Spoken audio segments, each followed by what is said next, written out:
You know who would be good for them, and they could maybe struck a deal here.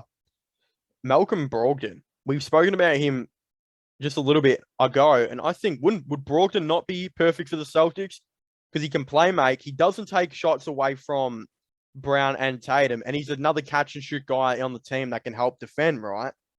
And plus, you Hmm. could probably get the deal done because, like, you throw in a first round pick, Josh Richardson, and someone else, or even Marcus Smart. What's going on with Marcus Smart? Because half the Celtics fans like trade him, the other half are like keep him. I think they got to trade him eventually. You need like to change the scenery up. If you could trade Marcus Smart and like a first round pick or something for Brogdon, I would do that. I think Brogdon's that special of a player, and I think he makes a lot more sense for this team. He's going to average like 5 or 6 more assists per game than what Smart will. He won't put up as good defense, but he's 3-point shooting. Dude could average 38% to 40% for this Celtics team. Do you think Brogdon would help out at all? I I think he would help, but if I were to trade with the Pacers, I probably want some bonus for Boston, and then I Oh, might okay. resign Schroeder or try to intrigue Rubio for. Yeah, Um, Rubio, yeah.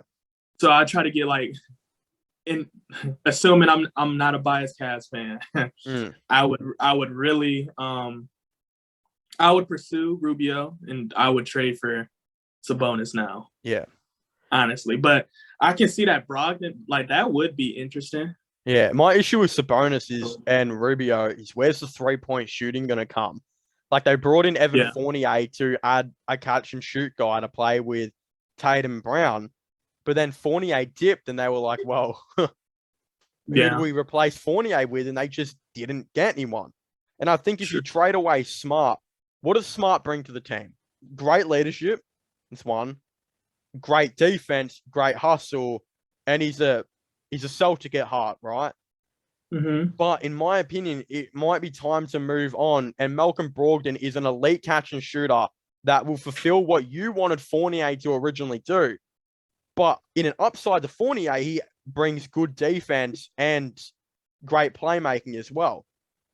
That's why I think Malcolm Brogdon would be so special on that Celtics team. Um, I don't even think you really need to trade away Horford. The issue is he has a $27 million team option. And if you decline that, he's probably not going to come back. So you say to yourself, well, we can decline his team option and we can sign him on like 5 million or whatever, which saves us 22 million. But he's probably not going to come back, you know? You can offer him the Hmm. deal, but if you tell a dude we're not going to give you $22 million, then he's probably not going to want to be there. And there could still be a team out there that could use Horford as a very nice role player. So it's a tough one. It's a very tough one with Al Horford and the whole Celtics team right now. They're in a really weird spot. I don't know how to fix them because it's like it's not going to be easy to trade for Malcolm Brogdon. And you can lose Al Horford, but who are you going to sign in free agency to like replace him, you know? Yeah. Is there that many better centers in free agency than Al Horford? Or do you just ride it out for one more year and say, we'll give you the 27 million? If I'm Boston, I'm not. Uh, that would be the last option to renew that contract. Yeah. Honestly, to give him that team option because even though, like you said, the free agency is lackluster, it is better for y'all as a contending team to have that capital Mm, available and not to waste it on a player like Al Horford, who's simply going to be very hard to trade anyway, or even harder to trade, yeah. and is probably not going to get that much tick anyway.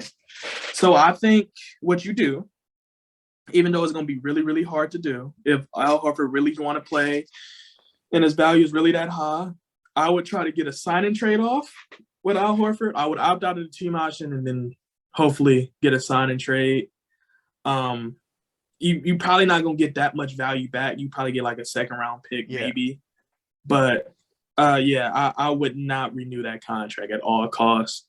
But you're right. I think Boston is in a weird situation because it's like, what do they do? Like, what Mm, player do they truly get trade deadline in the offseason that really flips the script for Boston, right? Because Boston, for a lot of people, we thought at this point would be what the Chicago Bulls are right now, right? And right now, which is weird, the East is as strong as it's ever been in years. This is the best Eastern Conference we've seen in the past decade for sure, where you see these top 10, like literally the 10 best teams in the East are crazy, right? Like you got the Cleveland Cavaliers playing better than y'all, and y'all would arguably have 2 all-star caliber players already, you know? So the Boston Celtics is gonna have they're gonna have a lot of stuff to answer. And I personally think they have to figure out identity too. But I just don't think they have to trade JB and Tatum because I don't think they're gonna get full value for either one of them. Yep. Really JB, because I think they're going because I know it's rumors they was talking about let's do JB for Ben Simmons. No. You do that, I'm telling you, Boston Celtics will be doomed. You don't trade a player who can shoot the ball for a player who's potentially not going to shoot the ball at all, and to say like no, because that's all he would be is a taller Marcus Smart that doesn't shoot. Come on, give me a bit more credit. He's a way better playmaker, but I agree with you. He would be a better playmaker, but yeah. It's just so much playmaking. Like it's just so much playmaking you can do when you yourself even said Boston don't have that many shooters. Yeah. So you gonna throw it to Jason Tatum 55 times, and then they're gonna be like, okay, I'm just gonna double team Jason Tatum and just cut that off now. Yeah.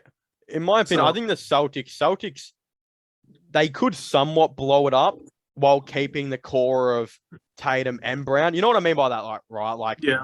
Not of course trade those two. You keep those two, and you change the scenery around. Maybe that's the better words for it. What I mean by like changing the scenery is Al Horford, other than like the last 2 seasons, has been on the Celtics for a long time, right?